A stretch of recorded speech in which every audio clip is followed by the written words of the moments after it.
7 মাসে এই এমডির নেতৃত্বে লুটপাট অব্যাহত আছে। আওয়ামী লীগের আগের যে এমডি শহীদের এমডি আবুল কালাম আজাদ যে সমস্ত জিনিস লুটপাট করেছে তার সব তাদেরকে ভাগ বসিয়েছে এবং সে একটা লুটপাটের রাজত্ব কায়েম করেছে। আজকে এই ছাত্র জনতার গণ অভ্যুত্থানে 10,000 সাংবাদিক 1,000 ছাত্র জনতা রক্ত দিয়ে সরকার প্রতিষ্ঠা করছে। সেই সরকার আজকে বাংলাদেশে একটা লুটপাটের রাজত্ব রাখতেছে। এই লুটপাটকারী সম্পাদক মাহবুব মোর্শেদের অবিলম্বে পদত্যাগ করতে হবে এবং এই তার পদত্যাগের মাধ্যমে কিন্তু এখন বিপ্লবের সূচনা করতে হবে। বাংলাদেশের সব জায়গায় দুর্বৃত্ত এবং স্বৈরাচারের প্রতিবাদের ঘাঁটিগুলি পতন হয়েছে, কিন্তু আজ পর্যন্ত আজকে 8 মাস হয়ে গেছে এই সরকার প্রতিষ্ঠার পর বাংলাদেশ সংখ্যায় স্বৈরাচারের ঘাঁটির পতন হয় নাই। এই ঘাঁটি পতন করার জন্য আমাদেরকে অবশ্যই কঠোর আন্দোলন করতে হবে।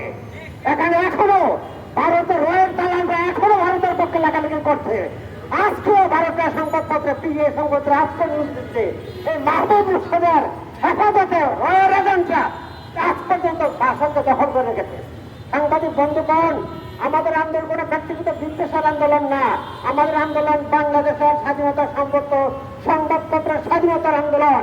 এই মাহবুব মোর্শেদ গত 18 তারিখ একটা কমিটি গঠন করেছে, বাসস থেকে কি স্পর্শকাতর তথ্য ফাঁস কমিটি। এই 5 সদস্য কমিটি করেছে। এই কমিটিকে যারা করছে তারা সবাই স্বৈরাচারের দোষর। এই কমিটির 5 জনেই স্বৈরাচারের আমলে লুটপাট করেছে।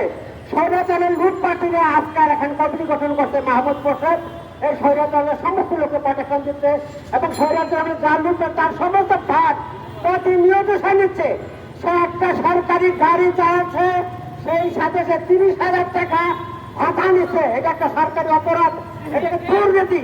সে তার বেতন 1,02,375 টাকা ভাগ নির্ধারণ করেছে, অথচ এই সরকারের সচিব মর্যাদায় প্রধান উপদেষ্টা তথ্য সচিব শফিকুল আলমের বেতন মাত্র 78,000 টাকা।